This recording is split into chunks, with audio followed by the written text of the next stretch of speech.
Johnny master rape కేసులో మరో twist నెలకొంది. పోలీసులకు ఇచ్చిన స్టేట్మెంట్లో బాధితురాలు కీలక విషయాలు వెల్లడించింది. జానీ మాస్టర్ భార్య కూడా తనను వేధించిందంటోంది బాధితురాలు. అతని కోరిక తీర్చకపోతే బలవంతంగా దాడికి తెగబడేవాడంటోంది. వేధింపులు భరించలేక బయటకు వెళ్లి వేరే పని చేసుకుంటుంటే భార్యాభర్తలు ఇంటికి వచ్చి దాడి చేశారంటూ బాధితురాలు ఆరోపిస్తోంది. ఎఫ్ఐఆర్లో జానీ మాస్టర్ గురించి నమ్మలేని నిజాలు చెప్పింది బాధితురాలు. ఢీ షో ద్వారా జానీ మాస్టర్తో తనకు పరిచయం ఏర్పడిందంటుంది బాధితురాలు. ఓ రోజు జానీ అసిస్టెంట్ కొరియోగ్రాఫర్ అవకాశం ఇచ్చారంటోంది బాధితురాలు. జానీ మాస్టర్ దగ్గర జాయిన్ అయిన రోజు నుంచి ప్రతిసారి తన సెక్స్ కోరిక తీర్చమంటూ వేధించేవాడంటూ బాధితురాలు ఆరోపిస్తోంది. కోరిక తీర్చకుంటే ఇండస్ట్రీలో ఒక్క ఆఫర్ కూడా రానివ్వకుండా చేస్తానంటూ బెదిరించాడంటోంది బాధితురాలు. షూటింగ్ జరుగుతున్న టైంలో తన వ్యాన్లోకి వచ్చి తన ప్యాంట్ జిప్ తీసి తనపై బలవంతం చేశాడంటూ బాధితురాలు ఆరోపించింది. తాను నో చెప్పేసరికి తన తలను అద్దం కేసి కొట్టేవాడంటూ బాధితురాలు చెప్తోంది. మణికొండలోని తన ఫ్లాట్కు అర్ధరాత్రులు వచ్చి కోరిక తీర్చమంటూ చాలాసార్లు తనపై దాడి చేశాడంటోంది బాధితురాలు. కానీ తాను ఏనాడు జానీ మాస్టర్కు లొంగలేదని చెప్తోంది. మతం మార్చుకొని పెళ్లి చేసుకోవాలంటూ కూడా బలవంత పెట్టాడంటూ బాధితురాలు ఆరోపిస్తోంది. తనను శారీరకంగా మానసికంగా వేధించిన జానీ మాస్టర్పై కఠిన చర్యలు తీసుకోవాలంటూ బాధితురాలు కోరుతోంది. ఇక జానీ మాస్టర్పై ఇప్పటికే ఐపీసీ 376, 323, 506 సెక్షన్ల కింద కేసు నమోదైంది. రేప్ అలాగే బెదిరించడం లాంటి సెక్షన్ల కింద ఈ కేసులు నమోదయ్యాయి. దీంతో జానీ మాస్టర్పై సంచలన ఆరోపణలు చేస్తుంది. ఎఫ్ఐఆర్లో బాధితురాలు అనేక అంశాలను పేర్కొంది. ముఖ్యంగా జానీ మాస్టర్ తనను లైంగికంగా ఏ రకంగా వేధించాడో బాధితురాలు ఎఫ్ఐఆర్లో పూర్తి వివరాలను వెల్లడించింది. మా ప్రతినిధి పెట్రిషియా జాయిన్ అవుతున్నారు. పెట్రిషియా, జానీ మాస్టర్కి సంబంధించిన సంచలన అంశాలు వెలుగు చూస్తున్నాయి. ఎఫ్ఐఆర్లో అనేక అంశాలను బాధితురాలు పేర్కొంది. ఇంకా ఏ అంశాలను బాధితురాలు చెప్తోంది? జానీ మాస్టర్ రేప్ కేసులో మరో ట్విస్ట్ అని చెప్పొచ్చు. పోలీసులకు ఇచ్చిన స్టేట్మెంట్ ప్రకారం నిన్న లేడీ మహిళా పోలీసులు స్టేట్మెంట్ తీసుకుంటాం అయితే జరిగింది. కీలక విషయాలు అయితే పూర్తిగా వెల్లడించడం అయితే జరిగింది. జానీ మాస్టర్ భార్య కూడా అనేక సార్లు నన్ను వేధించింది, చాలా సార్లు కొట్టింది నన్ను అంటూ తను చెప్పడం అయితే జరిగింది. అదే విధంగా అతని కోరికలు తీర్చాలంటూ వేధించిండు నన్ను చాలా సార్లు. ఒకవైపు వేధింపులు లేక నేను ఇండివిజువల్ గా పని చేసుకున్నప్పటికీ కూడా భార్యాభర్తలు ఇద్దరు వచ్చి ఇంటికి వచ్చి దాడి చేశారు, అనేక సార్లు నన్ను కొట్టారని చెప్తున్నారు. ఒకవైపు కూడా ఈ స్టేట్మెంట్ లో నమ్మలేని నిజాలు అయితే బయటకు వస్తున్నాయి. ఒకవైపు జానీ మాస్టర్ కి ఒక రెస్పెక్టబుల్ ఫీల్డ్ లో పనిచేస్తున్నప్పటికీ కూడా నమ్మలేని నిజాలు అయితే బయటకు వెలుగులోకి వస్తున్నాయి. ఒక రోజు నాకు కాల్ వచ్చిందండి అంటూ బాధితురాలు చెప్పడం అయితే జరిగింది. అసిస్టెంట్ కొరియోగ్రాఫర్ లాగా కాల్ వచ్చింది. ఆ తర్వాత జానీ మాస్టర్ నుంచి జాయిన్ అవుతారా అంటూ వాళ్ళ అసిస్టెంట్స్ అడగడం జరిగింది. నేను జాయిన్ అవ్వాను, కానీ ప్రతిసారి క్యారీ వన్ నన్ను వేధించేవాడు. కోరిక తీర్చాలి, సెక్షువల్ డిజైర్ కోసం నువ్వు నన్ను కోరికలు తీర్చకపోతే నీకు ఆఫర్లు లేకుండా చేస్తానంటూ నేను మైనర్ ఉన్న టైం అప్పటి నుంచి కూడా నన్ను వేధింపులకి గురి చేశారు. షూటింగ్ ఎప్పుడైతే స్పాట్ లో షూటింగ్ జరుగుతున్న సమయంలో కూడా నా పైన లైంగిక వేధింపులకు పాల్పడ్డారు, రేప్ అటెంప్ట్ చేశారు. నేను నో చెప్పినప్పటికీ కూడా నా తల పగలగొట్టాడు. ఒక రోజు వచ్చి ప్యాంట్ జిప్పు తీసి మరి అత్యాచారానికి పాల్పడ్డాడు అంటూ పూర్తిగా అయితే చెప్తుంది.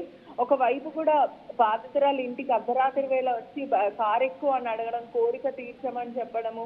అదే విధంగా నేను ఏనాడు కూడా లొంగలేను, నేను నో చెప్పినప్పటికీ కూడా నా వినకుండా అనేక సార్లు నన్ను కొట్టాడు. అదే విధంగా బాధితురాలు చెప్తుంది మతం మార్చుకోమంటూ బలవంతం పెట్టడం, బుర్కా వేసుకోమని, నువ్వు నమాజ్ రీడ్ చేయాలంటూ ఇబ్బందులు పెట్టడం అయితే జరిగింది. ఇప్పుడే జానీ మాస్టర్ మీద కూడా కఠిన చర్య తీసుకోవాలి, నేను సేఫ్ గా ఫీల్ అవ్వట్లేదు, ట్రామటైజ్ ఫీల్ అయ్యానంటూ బాధితురాలు చెప్పింది. ఇప్పటికే జానీ మాస్టర్ పైన 376, 323, 506 కింద క్రిమినల్ కేసులు నమోదైన, రేప్ కేసులు నమోదైన పూర్తిగా అయితే తెలుస్తుంది. ఒకవైపు కూడా సంచలన నిజాలు అయితే బయటకు వస్తున్నాయి. అంటే జానీ మాస్టర్ ఒక నేషనల్ అవార్డు ఆయన చేసిన ఏదైతే స్టార్డమ్ కి, అంటే ఎవరైతే బడా హీరోస్ ఉన్నారో వాళ్ళకి చేసిన కొరియోగ్రాఫర్స్ కానీ ఒక హ్యూజ్ ఫ్యాన్ బేస్ ఉన్న వ్యక్తి, సొసైటీలో అంత రెస్పెక్ట్ఫుల్ ఉన్న వ్యక్తి ఒక మహిళ సిగ్గిడ్చి చెప్పింది అని అంటే ఆలోచించాల్సిన విషయం అని చెప్పొచ్చు. అదే విధంగా కూడా ఇప్పటికీ ఆ మహిళ ఇచ్చిన స్టేట్మెంట్ మాత్రం అంటే 1 వర్జన్ మాత్రమే మనం విన్నాము. మరో 2వ వర్జన్ జానీ మాస్టర్ నుంచి వినాలి అని చెప్పి పూర్తిగా మీడియా మిత్రులే కానీ పోలీసులు ఇక్కడ మరొక కొత్త ట్విస్ట్ కనబడుతోంది. జానీ మాస్టర్ భార్య కూడా తనను వేధించిందంటోంది. అతని కోరిక తీర్చకపోతే బలవంతంగా దాడికి తెగబడేవారంటూ చెప్తోంది. వేధింపులు భరించలేక బయటకు వెళ్దామన్నా కూడా కుదరలేదు. ప్రతిరోజు జైన్ అయిన డే 1 నుంచి కూడా తనపై లైంగికంగా వేధించారని చెప్తోంది. ఏంటి మరి దీనికి సంబంధించి పోలీసులు ఎలా స్పందించే అవకాశం ఉంది? ముఖ్యంగా జానీ మాస్టర్ భార్య అంశం కూడా ఇందులో ప్రస్తావించారు కాబట్టి ఏ రకమైనటువంటి ఆ, దర్యాప్తు జరిగే అవకాశం ఉంది?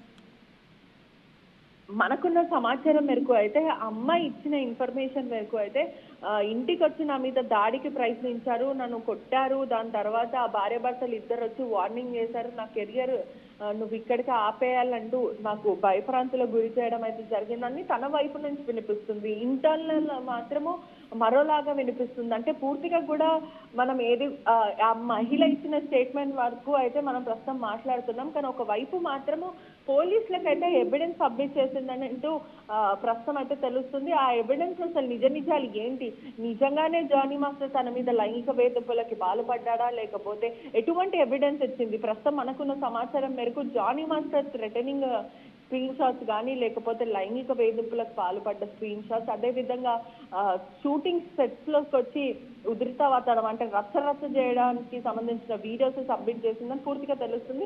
పోలీసులు దీని మీద మరి కొన్ని రోజుల తర్వాత ప్రెస్ మీట్ పెడతారా లేకపోతే పూర్తిగా ఎవిడెన్స్ అంతా కూడా సేకరించిన తర్వాత జానీ మాస్టర్ నిందితుడుగా భావిస్తారా లేకపోతే ఇంకేంటి అనేది ఆసక్తిగా ఉంది. అదేవిధంగా తెలుసుకోవాల్సిన విషయం కూడా చాలా ఉందని చెప్పొచ్చు. ఎందుకంటే ఇప్పటి వరకు కూడా మనం ఒక్కటే వర్జన్, ఏదైతే ఆ అమ్మాయి చెప్పిన వర్జన్, తన కంప్లైంట్ లో పేర్కొన్న వర్జన్ మాత్రమే మనం ఇప్పటి వరకు చూసాం. నిన్న కూడా జానీ మాస్టర్ తో మాట్లాడటానికి మీడియా మిత్రులు అనేక సార్లు ప్రయత్నించినప్పటికీ కూడా అతను 3 ఫోన్లు స్విచ్ ఆఫ్ వస్తున్నాయి. అదే విధంగా కూడా వాళ్ళ వైఫ్ ఫోన్ కూడా స్విచ్ ఆఫ్ వస్తుంది. వెరీ క్లోజ్ గా ఉన్న వ్యక్తులకు కూడా కనెక్ట్ అవుతలేరని కూడా పూర్తిగా అయితే తెలుస్తుంది. ప్రస్తుతం జానీ మాస్టర్ ఎక్కడున్నాడో అనేది పెద్ద క్వశ్చన్ మార్క్. ఇప్పటి వరకు జానీ మాస్టర్ ఎవరికి కూడా అందుబాటులో రాలేడని తెలుస్తుంది. మరోవైపు అయితే జనసేన వేటు వేయడం అయితే జరిగింది. జనసేన మోటో కూడా అమ్మాయిలకి రెస్పెక్ట్ ఇవ్వడము, ఎటువంటి ఆడవాళ్ళకి ఆడపక్షపాతి వాళ్ళు అని కూడా పూర్తిగా అయితే తెలుస్తుంది.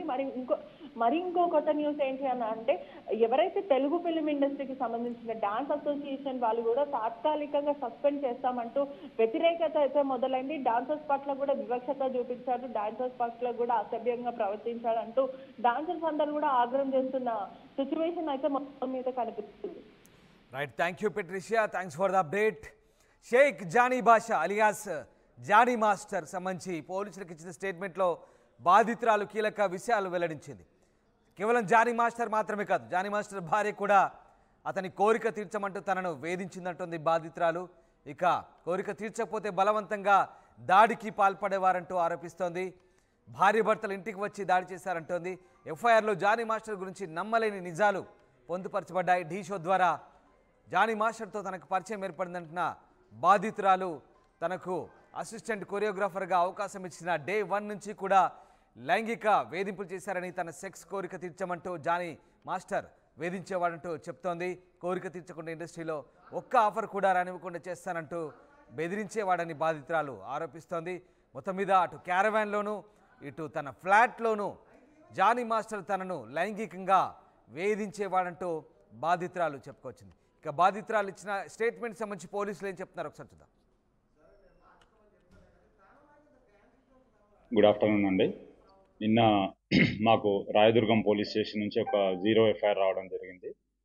అక్కడ ఒక victim age about 21 to 22 years, ఈ ఫిలిం ఇండస్ట్రీకి సంబంధించిన కొరియోగ్రాఫర్ ఎవరైతే జానీ మాస్టర్ ఎవరైతే ఉన్నారో ఆయన ఆమెని సెక్సువల్గా అబ్యూజ్ చేసినట్టుగా, థ్రెటనింగ్ చేసినట్టుగా, వర్క్ ప్లేస్లో థ్రెటన్ చేసినట్టుగా, సెక్సువల్ అబ్యూజ్ చేసినట్టుగా మాకు 0 ఎఫ్ఐఆర్ అయ్యి మాకు ఇక్కడికి రావడం జరిగింది. మాకు ఇక్కడ నిన్న మేము కూడా ఇక్కడ ఎఫ్ఐఆర్ చేసినాము.